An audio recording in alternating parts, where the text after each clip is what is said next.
Welcome to the Mountain Bike Action YouTube channel. My name is JJ, and today I'm delighted to say that we are testing the Evil Offering. The Offering is the middle child in Evil's lineup, splitting their models between the shorter travel Following and the longer travel Reckoning. Evil originally released the Offering in 2018, with an update in 2020, which is the version we have here. Evil is known for their unique linkage design they use on all of their full suspension bikes. It brings a signature look, recognizable at a glance. As with all of Evil's bikes, the Offering features 157mm Super Boost Plus spacing, allowing up to a 29 by 2.6 inch rear tire. The frame comes with a built-in chain guide with lower ISCG tabs for a bash guard, along with rubber down tube and chainstay protectors. The head tube angle, like with many modern bikes, is determined in part by a flip chip of which you can choose the low or extra low settings.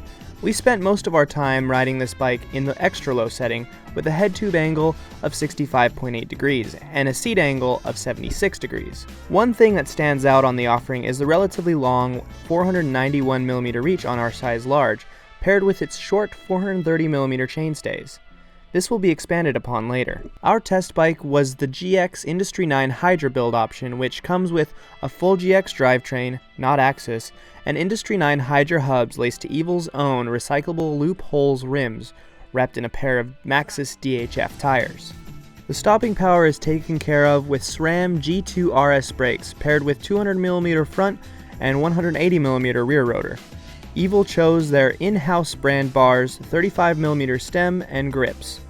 A WTB Volt saddle is fixed to a Bike Yoke Revive dropper post, providing 185mm of travel. For the suspension, a RockShox Lyric Ultimate with the Charger 2.1 damper set to 150mm of travel rocks the front, with a RockShox Super Deluxe Ultimate rear shock in the back. Evil's Delta system is a linkage-driven single pivot design that is supposed to provide increased support throughout the entirety of the stroke. This system is tuned to allow 140mm of claimed bottomless rear suspension travel. When pointed downhill, the relatively steep head tube angle was noticed almost immediately.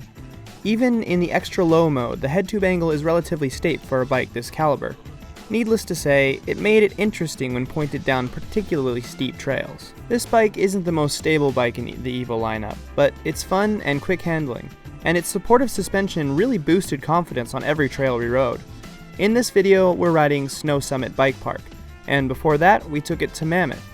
Each place, though not directly suited to this bike, was a blast to ride on every run we chose to send it on. Cornering performance was a highlight on the Offering, and we felt we could push it into any corner with gusto. We also felt very confident in the air and even tried a 360 or two at some local jumps.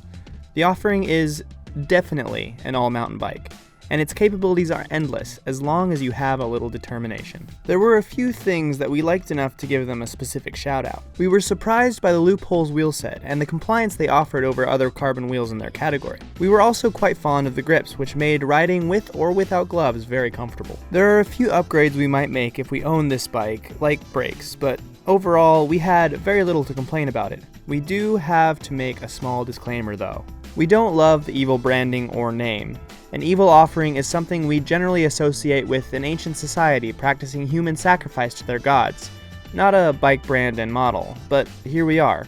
It's polarizing, and no matter how good the bikes are, there are NBA Wrecking Crew riders and friends who wouldn't buy one just because of the name and brand image that goes along with it. We are by no means saying that anybody who works for or is affiliated with Evil bikes is evil or anything like that. We're just saying that the brand name is a little bit polarizing to our community. So how can we sum up this bike?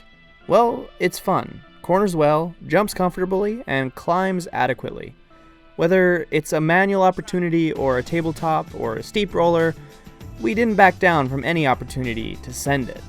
It's a fun bike, and that's about as simple as it can get. If you enjoyed this video, please consider subscribing to our channel and to the magazine itself, where you can read the full write-up of this bike in our January issue out now. Be sure to like this video and leave a comment.